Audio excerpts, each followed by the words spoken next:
Assalamualaikum warahmatullahi wabarakatuh. Kembali bertemu dengan Syauqi di Training Center Syauqi. Masih ingatkah teman-teman materi ini tentang alternator charging? Nah, kali ini kita akan bahas lebih detail tentang regulator unit. Bagaimana cara kerja regulator unitnya. Tapi di sini kita akan sedikit bahas dulu, ada beberapa komponen di sini. Ini adalah simbol-simbol elektronika. Seperti yang kita tahu, ini adalah simbol dioda. Yang 9 dioda ini adalah dirangkai untuk menyearahkan arus. Kemudian ada D1 di sini. Ini biasanya adalah untuk mengamankan apa? Mengamankan sirkuit ini dari arus balik field rotor ketika field rotor itu tidak diaktifkan atau unitnya mati. Nah, untuk R1, R2, R3, R4, R5 ini adalah resistor. R1 dia difungsikan untuk mengumpan arus ke T1 dan T1 bagian basis dan T2 bagian kolektor. Terus kemudian ada R2, R3, R4 ini untuk membagi tegangan. Tegangan kemana? Ke D2. Oke, kalau untuk kapasitor ini kalau tidak salah ya nanti dikoreksi di situ untuk istilahnya apa ya? Kalau nggak salah sih untuk filter tegangan gitu. Nah, D2 itu adalah dioda juga tapi Zener, yang mana di situ sifatnya agak unik karena dia normalnya kalau dioda itu kan forward ya, dari kiri ke kanan ini ya. Tapi dia kanan ke kiri itu bisa kalau tegangannya itu melebihi limit dia. Nah, T1, T2 adalah lupa saya sampean. Transistor ya. Dimana di sini nanti cukup penting perannya untuk mengatur arus eksitasi di field rotor. Oke, langsung saja. Untuk kondisi awal di sini masih tidak ada tegangan, tidak ada arus. Karena kunci kontaknya keadaan off, tidak ada yang bergerak, tidak ada yang berputar, engine-nya belum running. Kemudian ketika kunci kontak on, maka baterai akan terhubung ke sistem melalui positif di sini. Kemudian langsung ke salah satunya ke bagian regulator unit, masuk ke R1, R2, R3, R4 dan juga di sini basis emitor transistor 1. Nah, ini normal pertama. Kemudian step berikutnya rotor dialiri arus. Maksudnya adalah ketika T1 tadi basis emitornya diberi arus, maka jalur kolektor ke emitor atau dari atas ke bawah dia akan terbuka. Mirip seperti relay. Ini triggernya, ini untuk saklarnya. Jadi ketika ini terbuka, maka jalur dari positif field rotor menuju ke negatif terhubung. Jadi ada arus di field rotor. Nah, saat kondisi ini maka bangkitlah kemagnetan pada field rotor yang nanti akan digunakan untuk proses pembangkitan listrik. Baik, ketika di starting maka akan running si engine, kemudian field rotornya akan berputar. Berputarnya field rotor ini mengakibatkan 3 komponen pembangkitan listrik jadi lengkap. Yang pertama ada magnet, yang kedua ada kumparan atau penghantar di antara medan magnet dan perpotongan. Yang mana di sini ditandai oleh perputaran dari field rotor. Nah, kemudian ketika terjadi 3 tadi, maka muncullah kelistrikan pada armatur stator 3 fasa di sini, yang mana disearahkan ke atas. Ini untuk pengecasan baterai, ke samping kanan untuk melakukan proses regulating voltage atau pengaturan tegangan.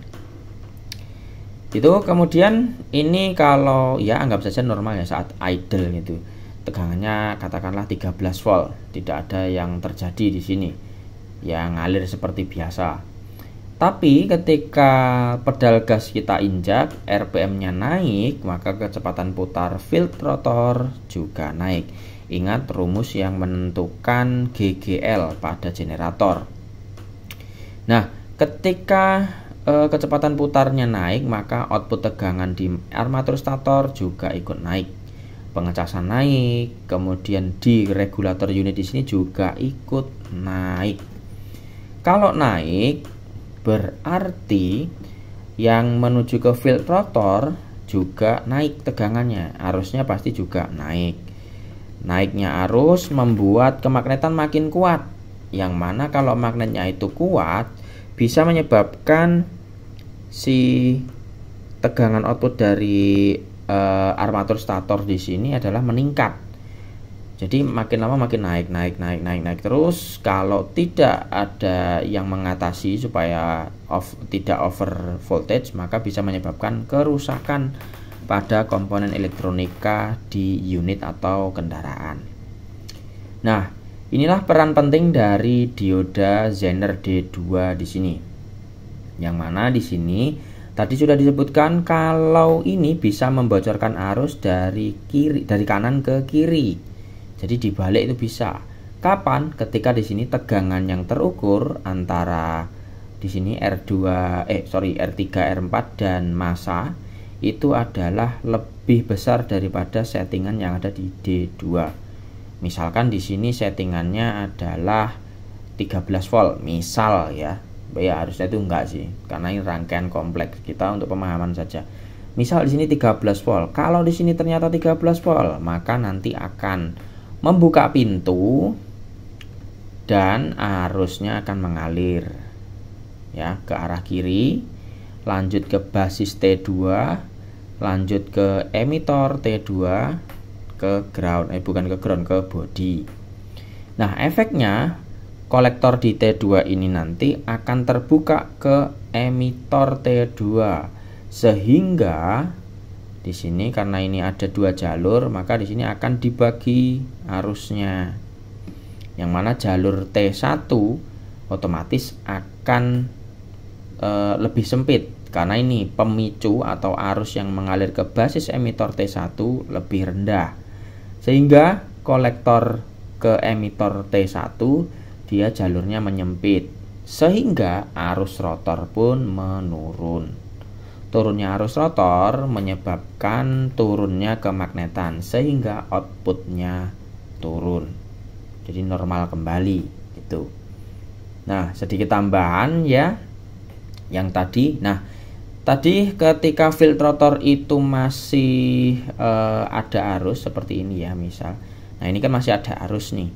Ketika engine-nya itu kita matikan ya, di situ nanti tidak ada yang membuat dia itu menyuplai arus di sini, karena di sini mati, armatur stator tidak mengeluarkan tegangan, maka field rotor itu terputus dari supply, sehingga di situ sifat induktor, kembali lagi ke materi yang lain, dia akan mempertahankan supaya dia tetap muncul arus seperti itu.